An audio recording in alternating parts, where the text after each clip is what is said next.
Hi, my name is Richard Mall, and I'm a key grip. And like you guys, I've really been enjoying Martine's Matthews University kind of videos on Instagram. And I read all the comments, and someone actually had the comment of, hey, what makes a good grip? What are the top 10 things? So being a key grip for over 40 years, and I guess that really the age doesn't really matter, but I'm going to give you my 2 cents with what really makes a good grip. It starts really with being on time. That's really important. We all get call sheets, and sometimes the call sheet, it may say one time on the top, but it says another time on the back where your name is. So being on time is important. If you can't be there on time, make a phone call out of courtesy. We worry about you if you're not there. If you have car trouble or you get in an accident, that's understandable, but being on time is important. And we're a team, and if someone's not on the team, for whatever reason, we care, and then but maybe we can help. We can get production, get you a vehicle, or whatever we can do to help out. So being on time is important, and then showing up ready to work. Doesn't mean showing up and going to craft service and having breakfast at call time. Usually you do that before call, or you make time in the morning when you have time to go get a meal if you can't show up before call. That's one of the first things. The other thing is proper tools. Martine he did a fabulous video about the tools you should carry, and so I won't really go over that, but being prepared and having the right tools to do the job is an important thing. One of the most important things, other than showing up on time, is having the right attitude. A good attitude is really important. Everyone, sometimes we have things that go on in our personal lives that affect us, and it's hard when you have to go to work, but it's also hard for everyone if you come to work with a bad attitude for whatever reason.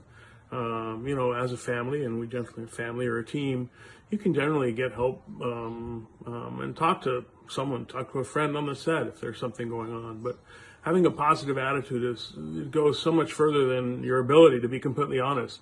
An amazing grip with a bad attitude is worthless as far as I'm concerned. No one wants them around. I'd rather have someone with a positive attitude that's inexperienced, but someone who's really excited about being there.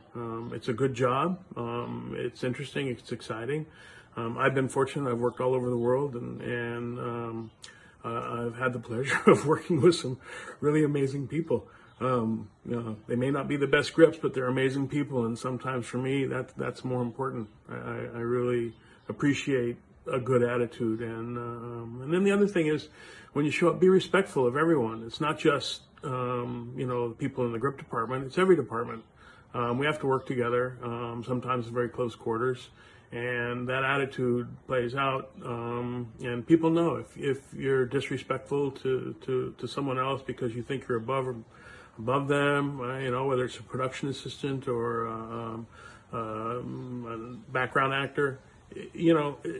Just be respectful, be pleasant, have a good attitude. And the other part of our business is whoever may be working on the set, today in whatever position they're in, they might be in charge on the next project. I've seen production assistants go on to be directors, and grips go on to be cinematographers. So you have to remember, you never know in our industry where people end up.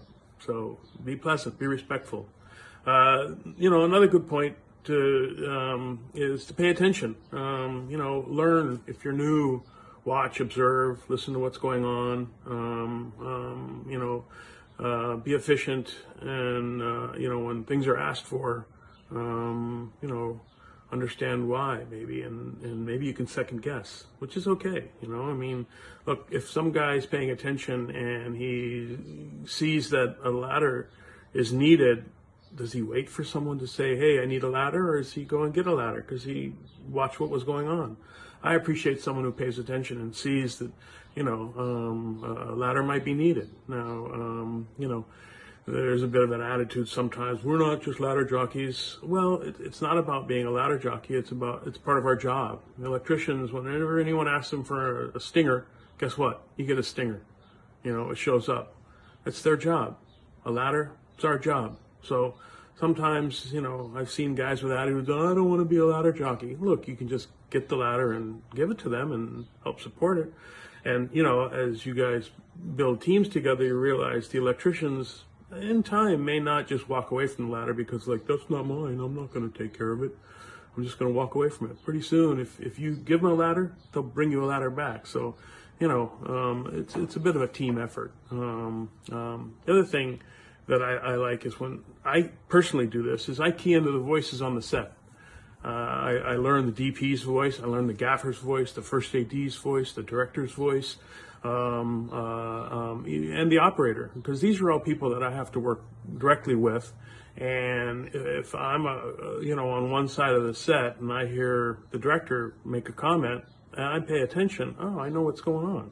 Or if I hear the operator say, hey, that flag is in the left-hand corner of frame, I don't have to be right next to him, but if I hear his voice, oh, I can react to that. And all of a sudden, things move more efficiently. So, keying to voices and paying attention is it's one of the most important things you can do. And as a young grip, just listening and understanding what's going on. You won't, you may not get it right off, but in time you will. Which brings me to like radio etiquette. One of the big things, everyone nowadays has radios and the ability to communicate. When I started, we yelled and we used hand signals, and sets were really noisy, crazy places. Now, the noise levels dropped, and radios have allowed us to communicate over greater distances, obviously. So radio etiquette is something that is important. Responding when someone's asked for something. If I say, hey, can I get, and I hear dead silence, I'm like, well, what's going on? Is no one paying attention? Or, how do we fix this problem? Is my radio dead? But, I'm very aware. It chirps when the battery gets low. So if your battery's chirping, go get a new battery. Don't wait for it to die and then go, well, I don't know, my battery died. I didn't know you were asking for something. So radio etiquette's important. Knowing what channel, what's on, what departments are on. Sometimes we have to communicate with other departments, and it's okay, But radio etiquette, when you change your channel over to their channel, don't just start talking. Listen for a moment. Find out if anyone's talking so you're not cutting out someone else's rather important conversation, So, if you change your channel to listen to another department or ask for something, wait a moment. When the moment is right, you'll know, and then ask, and, you'll get a response. Then go back, then go back to your channel. Jokes on the radio. Look, I love comedy. Comedy's, I'd rather laugh about stuff at work than anything else. But, now in these politically correct days, we have to be aware and what's inappropriate talk on the radio. Try and keep that to a minimum, regardless of the radio. Just inappropriate talk on set. We really have to be aware of that now. Another good and important thing is knowing where things are. Where's the set? Where's the truck? If you're working on the lot, what stage is it? Where's the nearest restroom? Where's catering? All these things are important, not just for yourself, but if someone's new there, and you can say, hey, the best path to the restroom is down there to the right. That's important. Knowing where the truck is. If you're asked for a piece of equipment that may not be on set and you don't know where the truck is, you're just, flailing. That's not good. Know where the truck is. Now, when you get to the truck, knowing what's on the truck is important. That's something that if you're new to the crew, chat with the best boy and say, hey, look, can you give me a little tour? Can you show me what's where? There's things hidden around everywhere, especially in my trailer. And I still know where everything is. But if someone new shows up, they may not. And when I ask for something, If no one knows, anyway, so go familiarize yourself with the truck. I'm happy to give a tour, Best Boy, anyone, or you're welcome. Just go, walk through there and open drawers and see what's where, so you get an idea of what kind of tools are available. Then knowing the names for things. This is also important. And as you travel, if you travel, every part of the country has a different name for, a beaver board, a pigeon plate, a baby plate, So just learn the vernacular for the local area, and so that when someone asks for something, if you're not familiar with it, don't be afraid to ask, hey, what's that? And that may be a term that you've never heard before, but that's how they like to refer to it. So just remember that. That's important. Another good important thing to know is, what's the shot? What's the camera doing? Which way is it looking? Is it static? Is it moving? Is it on a crane, dolly track, all those kind of things? That's important because you need to know frame lines. And as you're young, you'll learn to understand, the size of the frame, and that's important because you need to know frame lines. And as you're young, you'll learn to understand, the size of the frame and generally where you can put things. And don't be afraid of asking, hey, what's the left edge of frame? As you get more experience, you'll know, 100 millimeter, that's over there. That's, it's pretty close. So, knowing frame, knowing which way the camera is looking helps you a couple of different reasons. You know where to put equipment. Don't put equipment in front of the camera, and try not to walk in front of the camera. Some people have this thing, hey, crossing the lens. I personally don't like that. People know you're crossing the lens because you're on camera when you're doing it. You don't have to do it. Don't. Try not to. But sometimes it's unavoidable. And people understand that because we're making a movie. There's stuff happening in front. But don't just do it willy-nilly. Don't just stand in front of the lens and have a conversation. Do what you need to do. Move along. And if you can walk behind the lens, it's much more respectful. Now knots, another key thing that we should all learn and practice. Martine talked about a couple of knots. I'm going to tell you there are 6 knots that I think every grip should learn. Now in different areas, they tie them different way. Some of the knots different way, but there are standard knots that we all should tie the same. That could be for a different video, but a reef knot, which is how you tie your shoes, it's called a reef knot. A clove hitch, a square knot, a bowline, a stage knot, which if you've never been on a stage, you may not understand what a stage knot is, but it's standard in our industry in Hollywood, is we all tie it the same way.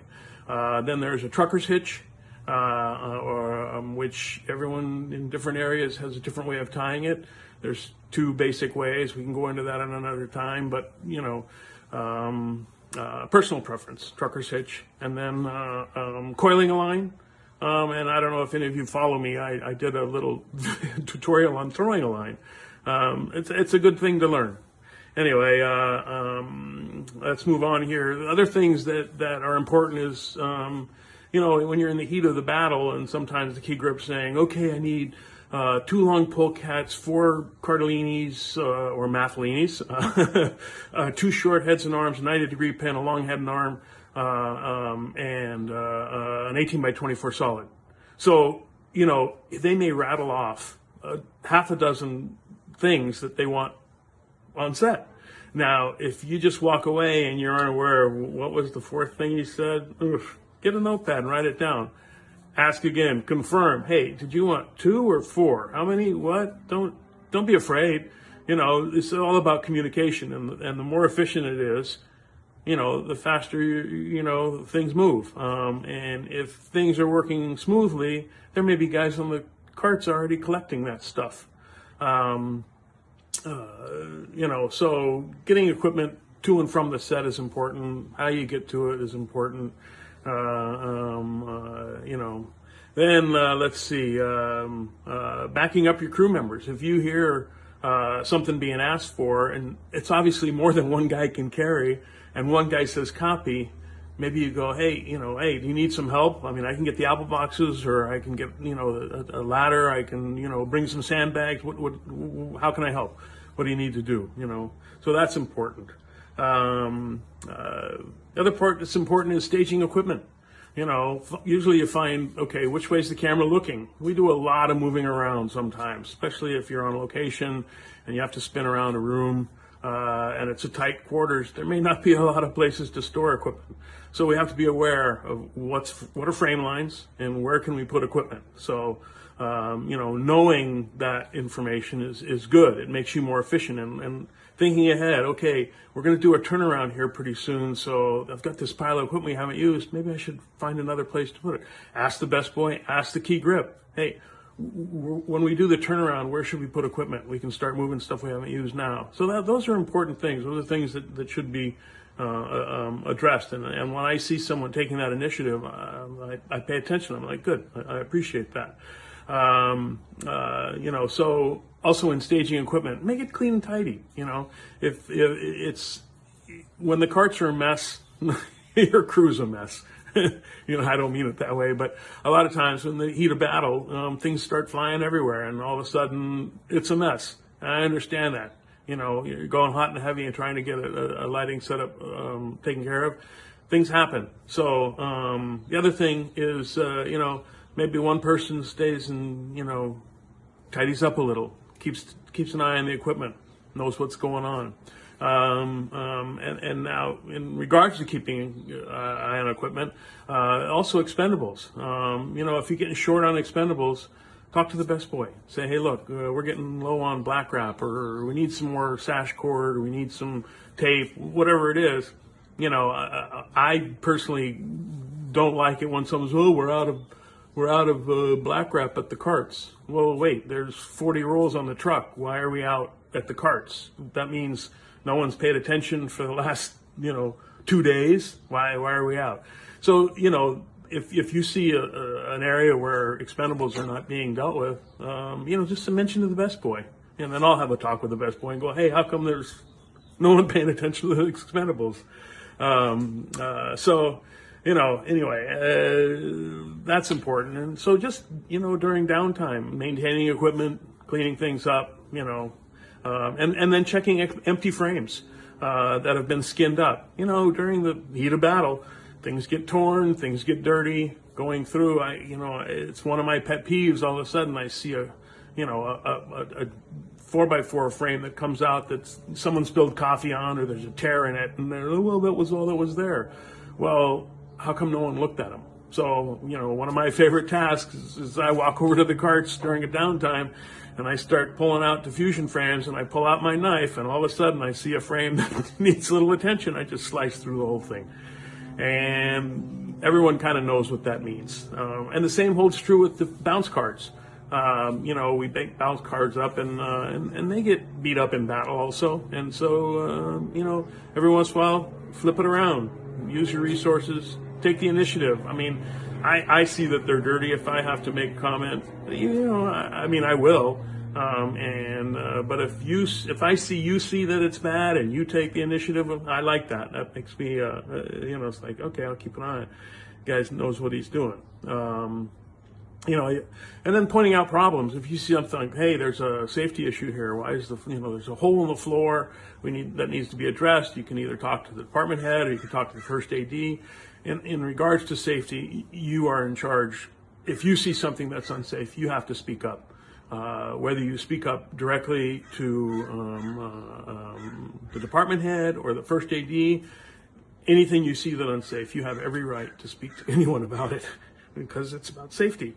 You know, if you see a piece of broken equipment, if you see a trip hazard, any of that stuff, please bring it up. We don't want to get anyone hurt on a film set. Another important thing about being a good grip is helping other departments. You know, the grip department is kind of the service department in the industry.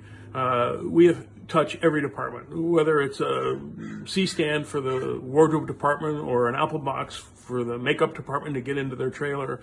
Every department comes to the grip department for some help. So, you know, be respectful of that, understand that, and when someone asks you for something, it's our job. You know, it's just, you have to, unfortunately, we do things that may not be directly involved in what we call gripping and lighting and camera movement and stuff like that, but we're the service part of the business, so we have to service everyone. And so if someone asks for something, just respond or say, look, let me talk to my department head, find out, how he wants to or she wants to deal with it, and move along. So if someone does ask you to do something, you could talk with, talk with your department head and say, hey, so-and-so's asked me for some assistance. Is this a good time, or, how do we want to schedule this? So there's a bunch of different ways to do that. And then when you are given a task, follow through with it. And then when you finish that task, go back to your department and say, hey, I finished that. Is there anything you'd like me to do? How do I, how can I help? I'm back, I'm available.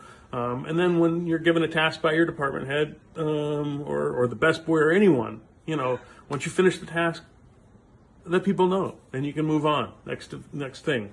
If you're unsure about something, ask for clarification.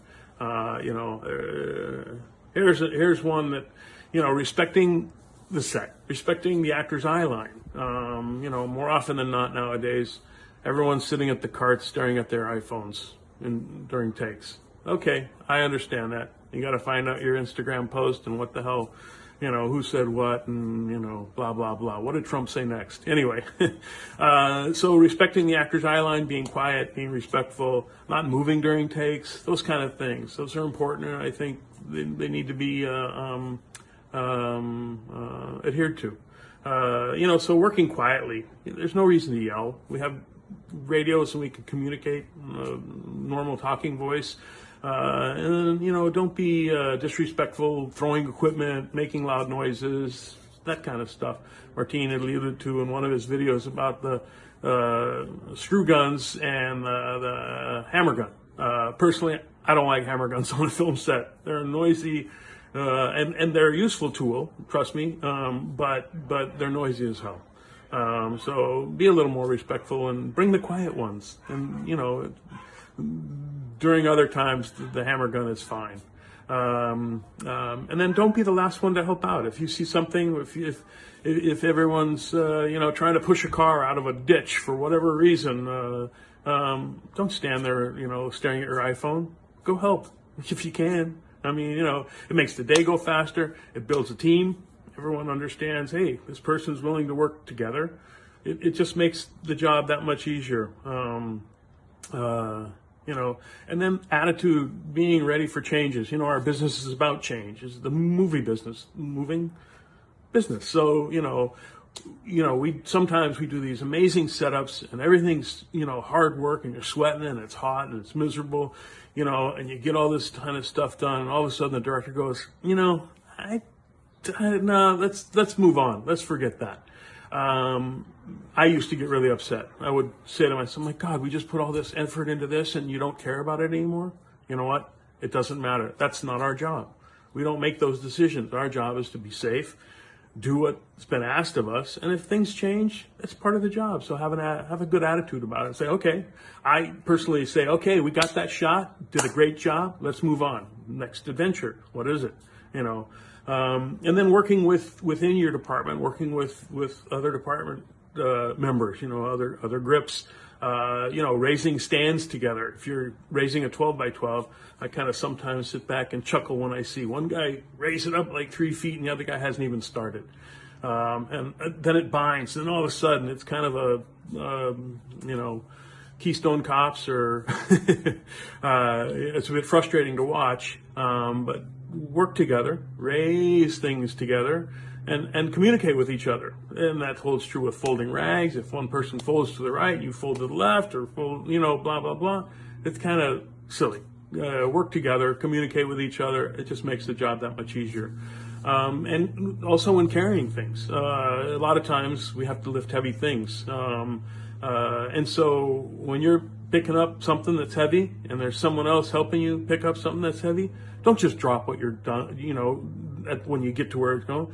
You got to, lower things together so no one gets hurt, because someone can get hurt. If there are 4 people on the dolly and someone just decides to drop one corner, someone could very well get hurt, and that could cost them their career. So be respectful. When you're working together, work together. And then wrapping, understanding where things went. If someone borrowed an apple box, what department was that? And, in the heat of battle, things start drifting away. You start losing track of where things go. Go back to the wardrobe department and say, hey, we let you borrow a C-stand. Did I ever come back? Or where am I? Okay, it's in that room. Okay, fine. We'll take care of that. Thank you very much. And so, doing idiot checks, walking around, someone at the cart's going, hey, we're down 2 full apple boxes. Communication. Hey, we're missing 4 4x4 frames. Where were those? Oh yeah, those were tied to that condor around the corner. So let's go grab those. Whatever. So communicating together, it makes wrap that much more efficient. And loading the truck. I have to say, depending on what's missing, if you have an entire grip department and overtime looking for an apple box that costs $30, order a new apple box. I mean, I'm kind of being facetious, but I scouring a set for a shot bag with 6 people on overtime, it's counterproductive. It's a waste of money. Not that you shouldn't know where your equipment is, but I'm just, that's a whole other conversation. And then, one of the most important things is getting home safely. If you're too tired to drive, don't do it. If you, ask for a hotel room, take an Uber, whatever. Don't drive tired. I mean, there are more people who have gotten in accidents, because we work long hours, and unfortunately, we're going to continue to work long hours. So anyway, those are some of the things that I think make a good grip. The technical side, you'll learn as you move on in your career. Like I said, I've been doing this for 40 years. I still learn. There are things I look forward to every day, and I appreciate new attitudes and new people that show up and share their experiences. And in this tough time right now when no one's working, I just want to tell you all, it'll change. We'll all go back to work. There is light at the end of the tunnel. Be safe, be courteous, respect everyone. And, if I can help, if I can answer any questions in any way, by all means, reach out to me, direct message, whatever. Through Matthews, they can contact me at any time, and I'll help in any way I can. So be safe out there, respect each other, and, appreciate you sharing my experiences. All right, cheers, bye.